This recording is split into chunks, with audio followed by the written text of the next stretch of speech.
Você sabia que a ditadura militar no Brasil simplesmente acabou com o direito do povo escolher os governadores e prefeitos? Pois é, o famigerado AI-3 foi um dos golpes mais brutais contra a democracia brasileira. Foi ele que calou até as urnas. Hoje você vai entender como a democracia foi esmagada para consolidar um projeto autoritário. O Brasil já estava sem partidos políticos de verdade. O Congresso já havia sido fechado. A censura já era parte do cotidiano, mas ainda restava um pequeno resquício de participação popular na política. O direito do povo escolher seus governadores e prefeitos. Esse pequeno espaço de liberdade representava uma ameaça ao controle absoluto que os militares desejavam. Então, em 13 de fevereiro de 1966, o regime militar decretou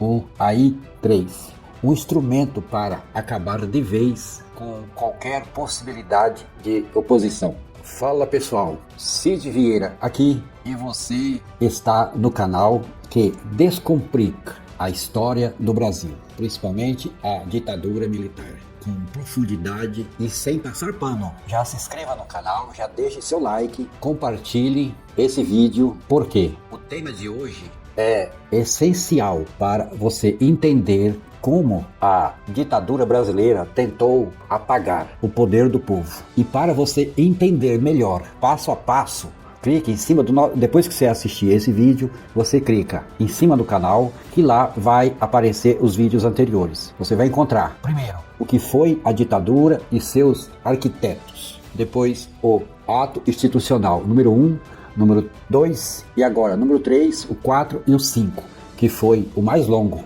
o que durou mais tempo, que foi de 68 a 78. E depois eu farei alguns outros vídeos relacionados ao pós-AI-5. Mas por hoje, para você entender, fica até o final que você entenderá. E se você quiser assistir, é bom que você assista os outros vídeos para você acompanhar como foi a ditadura. Para os negacionistas, para as pessoas que negam até hoje que não houve ditadura no Brasil, assista os outros vídeos.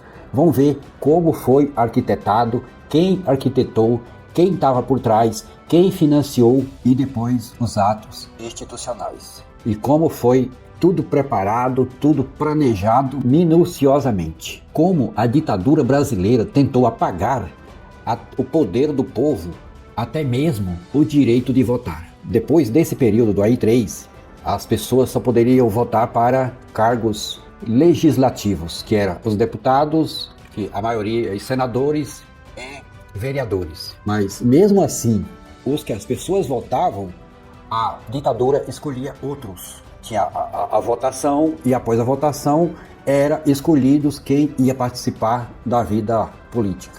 Era aqueles que estavam alinhados com a ditadura. Esses eram os escolhidos para assumir a Câmara de Vereadores e os deputados estaduais e federais. E houve até nomeação para esses cargos, muitas nomeações. Mas vamos lá, assista o vídeo, não perca, fica até o final. E já deixe seu like, já se inscreva no canal. Vamos fazer agora o contexto político. O Brasil antes do AI-3. Nos anos anteriores ao AI-3, o Brasil já estava sob forte repressão, né?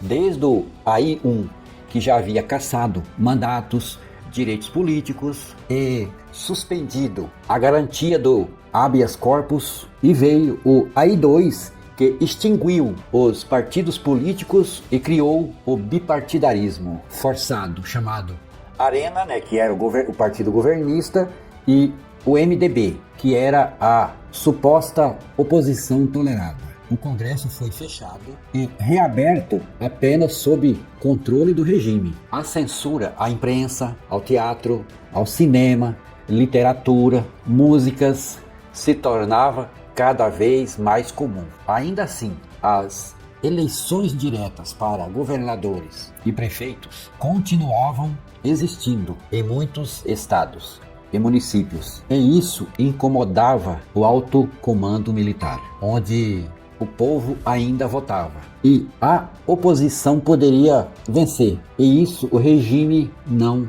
tolerava. O que foi o AI-3? O Ato Institucional número 3, decretado em 13 de fevereiro de 1966, mudou drasticamente o sistema eleitoral brasileiro. Agora, os governadores seriam eleitos indiretamente por colégios eleitorais, controlados pela Arena e por influência direta do Palácio do Planalto. Prefeitos de capitais e municípios considerados estratégicos ou populacionais, que tinham uma grande população, também deixariam de ser eleitos diretamente. Passariam a ser nomeados pelos governadores, que, como vimos, eram escolhidos pela ditadura, ou seja, um dominó autoritário. Os governadores que escolhiam os prefeitos e o povo só assistia. As nomeações estratégicas, como coronéis do exército, assumiram posições chaves nas polícias estaduais e nas polícias civis também. E sem o Congresso, os militares concentraram o poder nas mãos do executivo, governando por meio de decretos e atos institucionais. O objetivo do AI-3 era o controle total. O AI-3 foi mais do que uma medida administrativa. Ele foi um movimento estratégico da ditadura para blindar o regime contra qualquer avanço da oposição, ainda que mínima, impedir o surgimento de lideranças locais populares, como Miguel Arraes e Leonel Brizola. Eles queriam consolidar uma máquina autoritária verticalizada, onde decisões vinham de cima para baixo, sem consulta ao povo. As cidades mais importantes do país, capitais, polos econômicos e logísticos, passaram a ser administradas por aliados do regime. Nenhuma liderança crítica ou independente teria espaço. Era o controle absoluto do território político. Consequências diretas do AI-3. A despolitização forçada da sociedade. O AI-3 retirou do povo um dos poucos mecanismos restante de expressão política, o voto. Isso enfraqueceu ainda mais a cultura democrática. Tornou a população mera espectadora do poder. Alimentou o medo, a passividade e o conformismo político. 2. A consolidação do Estado autoritário. Com o AI-3, o regime ampliou o uso da força e da repressão. A censura se intensificou. Cassações de mandatos e de direitos políticos se tornaram frequentes. Prisão ou exílio de opositores passaram a ser rotina ou rotineiro. A repressão a sindicatos, movimentos estudantis, intelectuais e artistas ganhou força. Qualquer um podia se tornar subversivo. Bastava o regime querer. Quem foi alvo direto do AI-3? Líderes políticos populares. Miguel Arraes, ex-governador de Pernambuco, que foi deposto e exilado já em 1964. O AI-3 garantiu que ele nunca mais voltasse ao poder durante o regime. E também Leonel Brizola, que foi cassado pelo AI-1. Brizola seguia como um símbolo de resistência. O AI-3 impedia que nomes como o dele reaparecesse. Estudantes e movimentos sociais. José Serra, que pertencia à UNE, e Vladimir Palmeira foram perseguidos, presos e exilados. A UNE foi invadida, teve membros torturados e operava na clandestinidade. 3. Intelectuais, artistas e jornalistas. Carlos Marighella, Gregório Bezerra, Caetano Veloso e Gilberto Gil são perseguidos, presos ou exilados. A censura atingia jornais como o Correio da Manhã, Última Hora, ia até a Folha de São Paulo, que inicialmente apoiou o golpe, mas depois passou a sofrer censura direta. O caso da Folha. Em várias edições, matérias críticas eram substituídas por receitas de culinárias, ou poemas, ou notícias inofensivas, fruto da censura prévia impostas pelos militares. Redatores e jornalistas passaram a ser monitorados e perseguidos dentro da Folha. Os carros da Folha, usados pelo DOPS, agentes do Departamento de Ordem Política e Social, eles utilizaram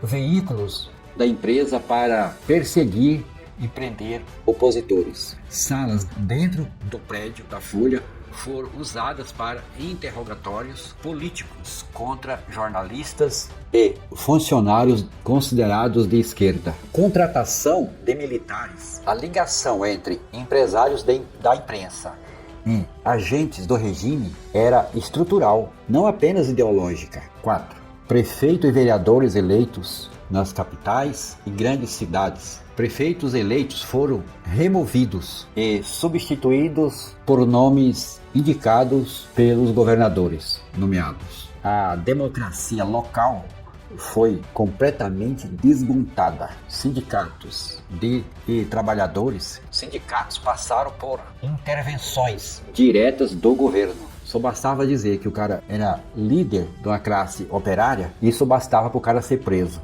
O movimento sindical foi amordaçado por medo e vigilância. Principais métodos de repressão sob o AI-3. Primeiro, a cassação de direitos políticos e até 10 anos de suspensão para figuras consideradas subversivas, ou impedia qualquer atividade política, inclusive de participar de eleições indiretas, prisões arbitrárias a estudantes, líderes sindicais, intelectuais e jornalistas. Eram presos sem nenhum mandato judicial. Qualquer crítica era considerada ameaça à segurança nacional.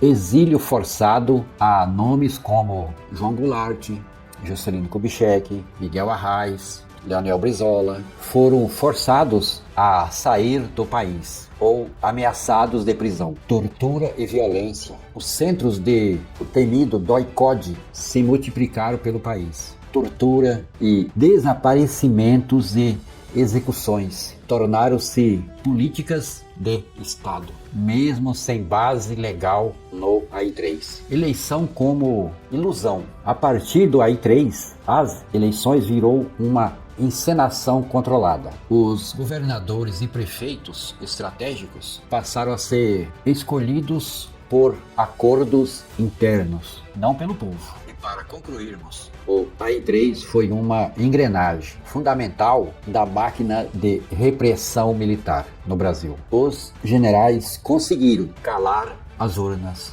escolher quem governava o Brasil em todas as esferas, silenciar vozes populares, intelectuais e artísticas, consolidar uma cultura de medo e apatia política. A história do AI-3 revela como o autoritarismo avança aos poucos, tirando direitos um por um, até que não reste mais nada, além da obediência cega. Se você gostou desse vídeo, deixe o seu like, se inscreva no canal, compartilhe esse conteúdo com quem ainda acha que na ditadura era melhor. Precisamos conhecer a verdade para não repetir os mesmos erros. E não se esqueça, a luta por democracia não é coisa do passado, ela é diária. E nos vemos no próximo vídeo. Tchau!